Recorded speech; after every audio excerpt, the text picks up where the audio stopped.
Bismillahirrahmanirrahim. Assalamualaikum warahmatullahi wabarakatuh. Alhamdulillah wassalatu wassalamu ala Rasulillah wa ala alihi wa sahbihi wa mawalah.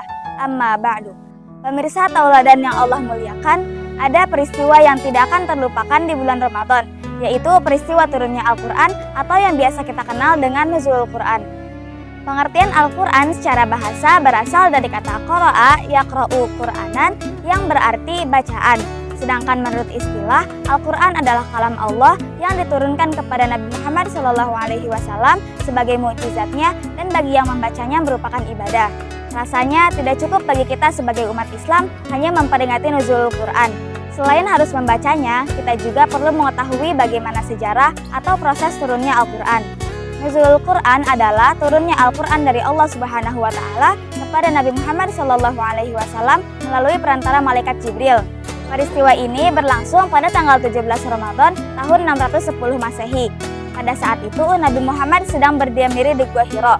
Beliau didatangi oleh malaikat Jibril yang menyampaikan wahyu pertama, yaitu surat Al-Alaq ayat 1-5 yang berbunyi A'udzu billahi minasyaitonir rajim. Bismillahirrahmanirrahim. Iqra' bismi rabbikal ladzi khalaq. Khalaqal insana min 'alaq. Iqra' wa rabbukal akram. Alladzi 'allama bil qalam. 'Allamal insana ma lam ya'lam. Shadaqallahul 'azim. Artinya, bacalah dengan menyebut nama Tuhanmu yang menciptakan. Dia telah menciptakan manusia dari segumpal darah. Bacalah, dan Tuhanmulah yang maha mulia, yang mengajar manusia dengan pena. Dia mengajarkan manusia apa yang tidak diketahuinya. Quran Surat Al-Alaq ayat 1-5. Dalam peristiwa itu juga, Nabi Muhammad SAW diangkat menjadi Rasul pada usia 40 tahun. Di dalam Al-Quran terdapat 6.666 ayat, 114 surat, dan 30 juz yang diturunkan secara berangsur-angsur selama kurang lebih 23 tahun, yakni di Mekah atau yang disebut Makkiyah sebanyak 86 surat selama 12 tahun 5 bulan, dan di Madinah sebanyak 28 surat selama 9 tahun 9 bulan. Sebagai wahyu terakhir, malaikat Jibril menyampaikan surat Al-Maidah ayat 3 kepada Nabi Muhammad SAW ketika beliau sedang melaksanakan haji wada atau haji perpisahan di Bukit Arafah pada tanggal 9 Zulhijjah tahun 10 Hijriah. A'udzu billahi minasyaitonir rajim. Bismillahirrahmanirrahim. Al-yawma akmaltu lakum dinakum wa atmamtu 'alaikum ni'mati wa raditu lakumul Islam dinan.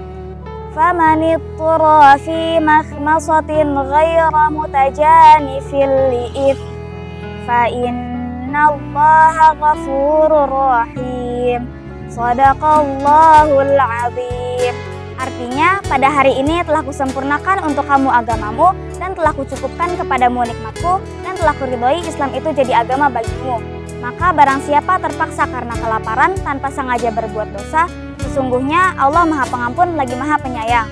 Quran Surat Al-Maidah ayat 3. Dengan segala keterbatasan pada saat itu, para sahabat mengingat ayat demi ayat yang disampaikan oleh Nabi Muhammad SAW dengan cara menuliskannya di pelepah kurma, papan, batu, tulang, dan lain sebagainya agar tidak hilang atau terlupakan.